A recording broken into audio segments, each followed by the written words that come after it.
Good morning, everyone. I'm delighted to be here today to share my marketing dilemma for 2014. And having just sat through and understood also outside IBM, and today I'm a chartered marketeer with the Chartered Institute of Marketing in the UK under the Queen's Privy Council. So I've seen a lot of changes over the last 26 years in terms of marketing. If I think back to when I started in marketing 26 years ago, apart from the fact I had hair, I think about digital marketing. The closest thing we got to digital marketing was mail merge. The World Wide Web hadn't been spun. The thought about using ThinkPads or mobile devices was something that hadn't been thought of at that point. And since then, there have been so many changes. This set of stamps that comes from New Zealand portrays a number of those changes that have taken place. The shift to digital devices. The fact that we can store a whole library today on one flash drive. The fact that we can use telecommunications to talk to anyone at any point in time. As my daughter points out to me, the fact that she can send me a text and expect me to reply within minutes, except I don't reply for days, is the change in the expectations that we have out there today. So the world is changing ever faster, and with it, we find that we have a lot of complexity. We completed a C-suite study recently, over 4,000 CXOs, executives, board members, across 70 different countries, and from over 20 industries, talking about the challenges, talking about the things they're looking for in their businesses, the opportunities that are being opened up through technology, and the expectations that they have in terms of what they need to deliver for their clients. And what we heard back was that 79% of these CXOs, they expect complexity to increase over the next 5 years. They expect to have to be able to grab new opportunities, but it's going to be complex. What's worrying is, if we look and talk to the same CXOs, 48% of them feel unprepared. Now, many of you in this audience would have participated in these discussions, in these surveys, to understand the challenges that business is facing today and the impact that they have on us as marketeers in terms of the expectations that come with them. If we think about the change that we're facing, though, it's not just driven by our business lives. In some of the earlier sessions today, we heard about the change in the consumer environment, the way it's affecting banking. And it's the same for everybody. We go home, we step out of the work environment, and we're all consumers. We carry out banking. We go shopping. We work and play with our families. We do different things outside of work that drive different experiences, and those drive different expectations. One example here. This is actually one of the largest construction firms in Brazil. They're in real estate, and there's a real challenge in real estate right now across Brazil, and in fact in most countries. How do they create a personal experience? How do they create an environment, a house, a flat, a location, which is individual, which is tailored specifically? And so many of these companies today are talking about built for you, designed for you.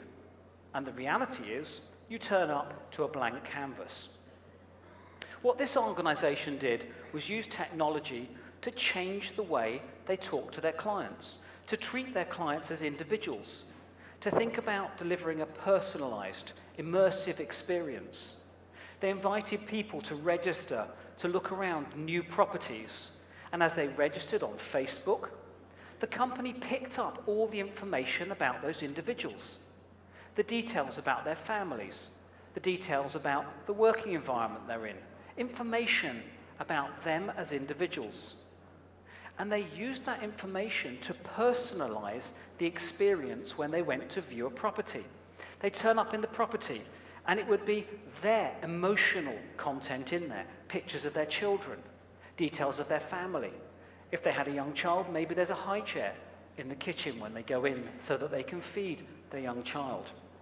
But what they found was, taking account of those individual areas, building in an emotional experience increased vastly the amount of people that bought the properties. In fact, their purchase rate went up to 28% of the viewings, more than 3 times that of the normal purchasing rate that they were experiencing in terms of other areas. And not only that, they found that over 40% of the people who came along to view the properties shared their experience over Facebook. So they were driving increased sales, they were driving a voice out into the marketplace of peers, talking to peers, and they were delivering an experience that truly differentiated them in the marketplace. But those expectations come from our consumer life into business, and they're being enabled by a convergence of a number of new technologies. Technologies such as mobile that bring to us the ability to connect and consume information on the go. Social, to share across colleagues, friends, across businesses. The cloud, where we can bring it together and enable us to access, store, and analyze through new analytics masses of information that had never been available before. And it's the convergence of these technologies that are opening up new opportunities, and they start to deliver some of the dilemma that I'm facing here in 2014. Because when we start talking to chief marketing officers about the opportunities, and we ask them whether they're prepared, whether they're ready for some of these changes, what we're finding is that a massive 82% of CMOs are saying that they are not prepared for this deluge, for this unprecedented amount of new data that's becoming available. We're finding that the CMOs are not ready for the opportunities that come from social, that the progress being made is very small. And this comes from a set of surveys that we've run in IBM, talking to many of you. We did the first one in 2011. In 2013, we reran it to see how much progress we have made. And we saw that the challenges remain and the opportunities are clear. So where do we go from here? The CEOs are focused on building loyalty. The business has to go out there and think about what it is we need to do to focus on relationship. And yet when we look at where we apply our technology, where we look at where we apply our attention, all too often we're focused at transactional level instead of relationship level.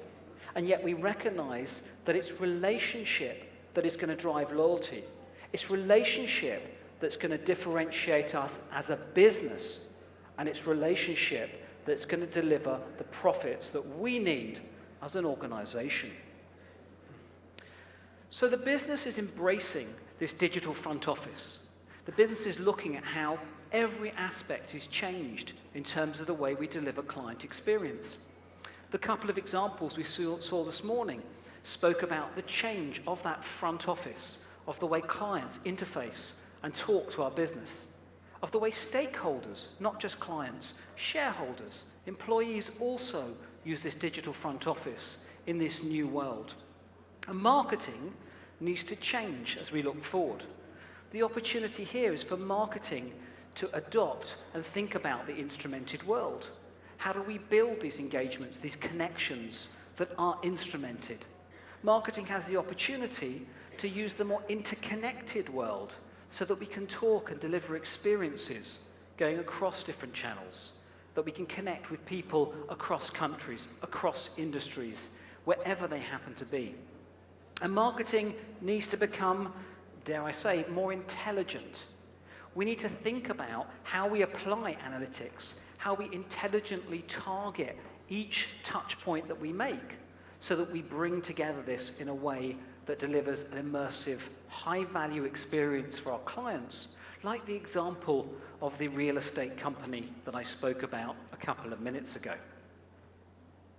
So with this comes a new mandate for marketeers, a new mandate that we, as chief marketing officers, need to think about and, more importantly, do something about. So let me share with you the 3 components of this new mandate that we're facing. The first one is all about the customer, the client. Now, we've always been responsible in marketing for thinking about the markets, the macro marketplaces that we're talking to. Today, that's not good enough.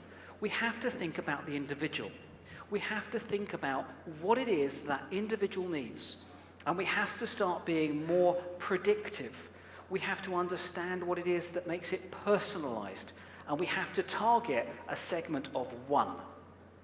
Each individual needs to be communicated with the message that will resonate with them. So that's the first imperative we need to focus on in this new CMO mandate as we think about the technology and the expectations changing. The very first thing is we start thinking about the customer as an individual. The second part of the mandate is to then think about how we build a system of engagement. We need to make sure that at every touch point any individual has with our company, that we engage and deliver value, that we consider the client journey that we're taking them on, not just today, not just transactional, but how does that transaction lead on? How does it lead on in the way they communicate?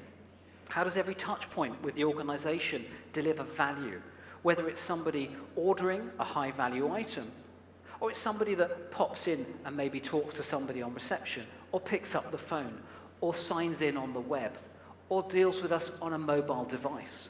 We need to have a systematic way of engaging with every client as an individual and drive that throughout the organization. And the technology convergence and the opportunity for the digital front office mean that that can become real today. The final part, the third part of this new mandate, is all about protecting the brand promise. Abraham Lincoln spoke about the tree being the real thing, but the shadow being the experience. And we have to make sure that the shadow for our tree lives up to the reality of what it is that we want to deliver to our clients, that they see as the unique value that we have to offer. So the third part of the imperative that we need to work on is about making sure that our brand and our culture are authentically one, that we represent something that our clients recognize as value. As we represent it, we're authentic, we're real. We live in a world of massive transparency today. It's not just that we can manage our brand, it's also the fact that so many other people can talk about our brand. They can talk about it in social, they can talk about it in a digital environment. So we can no longer own every aspect. If we're authentic in terms of our brand, if we manage and we protect it viciously in terms of the way we go out to market, and we're transparent with all of the various stakeholders, then we'll be able to manage our brand authentically and in line with what it is that we're offering from our company. So these are the three imperatives that are coming out from the technology opportunities and the demands of the business. Know your client as an individual and act on it. Build a systematic way of engaging with your client and make sure that the brand and the culture are authentically one. Now, when we get it right, it delivers a fantastic experience. There are loads of really good examples where customers are delighted by the experience they receive. Here's one example up here. A new way of using individual information, of applying technology and delivering a new immersive experience. Peapod are a company that bring a retail environment to their clients, no longer expecting them to queue at a shop, park in a car park, visit somewhere they wouldn't naturally be going. Instead, they bring it to the sports ground. They bring it to the events. They bring it to work. They put it at the stations when people are traveling to and from the office. And in this environment, technology can be used to literally understand from the virtual shop what products, the details about them, the information, and to be able to dynamically order so those products are delivered directly to their home. This is about delivering to the client against their requirements. It's about not expecting them to come to you, but it's about engaging in their environment and using technology to make that happen. These new client experiences are what we're all coming to expect. Because in our consumer and our personal lives, it's these experiences that shape our expectations. As we come into the office, as we come into the consumer and the commercial business-to-business environment, we bring with these expectations. So the challenge that we face and the dilemma that I have in 2014 is how we bring this all together. How do we take account of the massive changes that are happening around us that I spoke about right up front? How do we take account of the changing expectations that is driving across all the areas that we operate, both the consumer, the home, and also in the work environment? And then how do we use technology in order to bring all of that together in an experience that's differentiated, that's immersive, and that is valued by the client? So that's my challenge, that's my dilemma for 2014. I'm really delighted I had the chance to share some thoughts with you. What I will do is encourage you to come along to the IBM booth where you can see some of the latest technology from the Haifa Lab being shown there that shows how some of this new technology is really coming to life today for all of us to start taking advantage of it. I hope you have a great conference for the rest of the day, and I look forward to speaking to many of you. Thank you.